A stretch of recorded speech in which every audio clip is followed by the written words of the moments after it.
tuangalie kazi za malaika. Kama unaandika, andika kazi za malaika. Kama unaandika, nasema andika kazi ya malaika. Kama una rekodi, kadhalika rekodi kazi ya malaika. Malaika ni nini? Kwa miaka mingi tumeweza kushindwa kuelewa. Watu wengi wanalia wakati msaada wanao hapo hapo karibu. Malaika ni viumbe wa kiroho ambao waliumbwa na Mungu kwa ajili ya kuweza kuwatumikia wanadamu. Narudia tena. Malaika ni viumbe wa kiroho waliumbwa na Mungu kabla ya kuwapo mwanadamu. Biblia inasema katika Zaburi, Bwana akasema na kuwepo na jeshi la mbinguni likatokea. Ndio hao malaika. Sasa walivyotokea baadaye mwanadamu alipoumbwa, hao ukisoma Ufunuo anasema hizo ni roho zinazotumika. Jukumu lao ni kuwatumikia wanadamu. Wanaitwa wajoli wetu, watumishi wetu. Pale umetumia neno wajoli, neno mjoli, mtumishi. Sasa hao malaika ni wajoli wetu, ni watumishi wetu kwa ajili ya kazi maalum ambayo wewe unampatia huyo malaika aweze kuifanya kwa ajili yako. Sasa mtu analia wakati ana msaada wa karibu kwa hapo. Leo tutakuonyesha ile kazi ya malaika, na leo tunakwenda wazamu. Ni malaika wa zamu ya leo. Leo malaika wa zamu, Jumapili, kuna Mikaeli pamoja na Mikaeli. Hawa ni malaika wawili wanaosimamia siku ya Jumapili. Leo tunakwenda kwa summon wakaweze kuleta kile ambacho unakitaka au ulichocheleweshwa au ulichopoteza au kilichoshikiliwa au kilichoweza kuwekwa kwenye mashimo, kinatolewa na hawa malaika, kwa sababu wana uwezo mkubwa kuliko malaika wa kipepo. Unaposikia Mikaeli, Mikaeli ni malaika ambaye mwanasheria. Kama una sokomoko au una kesi yoyote au una masumbufu yoyote, yeye ni mwanasheria. Ana zamu mara 2 kwa wiki, ana Jumatano na Jumapili. Lakini kwa siku zingine zote malaika wengine wote wanaripoti kwake, lakini yeye ni mwanasheria. Anafanya sheria gani? Kuna mashtaka yanayowapata watu wa Mungu. Watu wa Mungu wanashtakiwa. Biblia inasema, tazama shetani ameshuka kwenu mwenye ghadhabu nyingi, awashtakie ndugu zenu mchana na usiku. Yeye ni accuser. Wengine wanasema hivyo, mshtaki. Amen. Sasa anapostaki, ile kesi anaiangalia kama mwanadamu anaofahamu na maarifa kamili kwamba ameokolewa kwa neema, wakamshinda kwa damu mwana-kondoo, akisema, Bwana Yesu, ninakuja kwako, sawa nimekosea, naomba kwa damu yako ikanifutie hati zote mashtaka. Akibakia pale malaika wa kipepo, Mikaeli anasema, come on, ameshatamka, sema ondoka haraka, kwa sababu mwanasheria. Amen. Mara moja unaachiwa, unashangaa haki zako zinakufikia. Kwa nini? Kwa sababu una maarifa, unafahamu, unaelewa Mungu wako anavyotembea. Leo tunaongea kazi ya malaika. Amen. Na kuna malaika wa kipepo ambaye ni shetani. Kisoma ile Isaya, anasema yeye akaweza kujiinua kwa kiburi chake, kwa majivuno yake, kwa sababu alikuwa ni malaika wa sifa. Alikuwa anabeba sifa za Mungu duniani. Sasa alipojiinua akasema, nitakipandisha kiti changu kipite kabisa vimo vyote vya viti vya enzi vya Muumbaji, alafu nitaketi juu pamoja na yeye. Najua akatolewa tamko moja, naambia mshusheni, mshusheni. Malaika wa zamu ya siku hiyo walimshusha, akajikuta na gaagaa kuzimu. Akashangaa, nimefikaje? Malaika wa Mungu sio mchezo. Amen. leo tunataka tuingie, yani nitaongea kwa muda mfupi, lakini utakuwa wenye maana. Nataka kila mmoja kilio kikomeshwe. Kama kuna mtu alishikilia pesa yako, aidha ulimzawadia mtu alafu kaifunga pesa yako leo, hiyo mikono sijui kama itakuwa salama. Yaani waanze kujiandaa. Kama kuna adui anakufuatilia nyuma, anaona na macho yake kodo, akae sawa. Hayo macho kama ataendelea kukuangalia, sijui leo. Dakika chache zifuatazo. Amen. Hebu soma pamoja na mimi Kutoka 23 mstari wa 20. Nikuonesha hapo.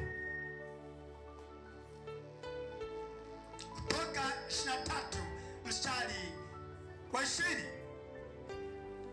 Haleluya. Kutoka 23 na ule mstari wa 20. Biblia inasema, tazama mimi namtuma malaika aende mbele yako ili akulinde njiani na kukupeleka mpaka mahali pale nilipokutengenezea. Bwana anasema, tazama mimi namtuma malaika wangu aende mbele yako akulinde njiani mpaka mahala pale ambapo palipoandaliwa kwa ajili ya urithi wako. Urithi wako umeshikiliwa njiani. Kwa hiyo umeshikiliwa kwa sababu kuelewa uweza wa malaika ulivyo, kwa sababu kuweza kumwita malaika aende pamoja nawe. Nataka nikwambie na habari njema mchana wa leo. Watu wengi leo wanaolia ni kwa sababu hawajafika pale mahala panaitwa kwenye hatima ya maisha yao. Pako mahala ambapo Mungu alikuambia wewe uweze kupafikia, alafu uanze kusherehekea, uanze kufurahia, uanze kutabasamu na useme, hakika Bwana nakushukuru kwa sababu umeniumba. Sasa mahala hapo ili ufikie, ipo vita katikati. Kufika kwenye hatima iko vita. Mungu anasema, tazama namtuma malaika wangu aende pamoja na wewe njiani akulinde hata utakapofikia mahala pa hatima yako, pale nilipokuandalia. Sasa vita, unavyoweza kupata vita kwenye maisha yako ni kwa sababu ya kile ambacho Mungu amekiwekeza ndani yako. Kinaonekana kuzimu, kinaonekana na pia kwa Mungu kinaonekana. Sasa kuzimu wanapokiona wanasema haiwezekani huyu jamaa aweze kurithi vitu hivi, haiwezekani huyu jamaa awe na maisha haya. Twende sasa, wanatengeneza mipango mikakati ya kuhakikisha kile ambacho umeambiwa nacho Bwana amekuambia nacho hakiwezi kukufikia, hakiwezi kukupata, huwezi ukarithi mambo yako. Hapo ndipo panapohitajika mwana wa Mungu kupata fahamu, halafu na kutumia mbinu mbadala ya kuweza kufika pale. Haleluya! Na mtoa malaika anaenda mbele yako. Kwa nini Mungu amtoe malaika? Kwa nini Mungu anasema kulinde? Kama kuna ulinzi, kuna vita. Nanielewa? Rais hawezi kutembea peke yake, ana maadui wengi. Asipolindwa wanamnyonga mara moja. Kadhalika na wewe lazima uweze kutembea na mabodyguard wako. Kwa nini? Kwa sababu una vitu ambavyo vipo vya hatima yako. Ndio maana vita zinapiganwa malangoni. Haleluya! Na mtoa malaika aende mbele yako akulinde njiani mpaka utakapofikia pale ambapo nilipokuandalia. Watumishi wa Mungu, kuna mahala tumeandaliwa. Kuna mambo ambayo umeandaliwa wewe, lakini hayo mambo yameshindwa kukufikia. Ni kwa sababu hapo njiani umewekewa ile stumbling block, ile kizuizi kiko mbele yako. Leo tunakifyakia, leo tunakizoa. Lazima upite, watake wastake, kwa mkuki au kwa nyundo au kwa mapanga, unapita. Hakuna kizuizi kitakachoweza kumzuia malaika wa Bwana. Tunamwita leo Mikaeli, anakwenda mbele yako, anakwenda kusawazisha pale palipoparusha, palipozuiliwa. Kama waliapa kwenye madhabahu zao, na sisi tunawagonganisha na madhabahu ya baba yetu, lazima wakuachie. Haleluya! Amen. Kuna viapo vinaendelea. Tusome maandiko, takuonesha maandiko. Viko viapo. Kuna watu wanaapa. Hebu nisomee Yeremia 16:30. 30:16. Yeremia 30:16. Geuza tu hapo. Twende.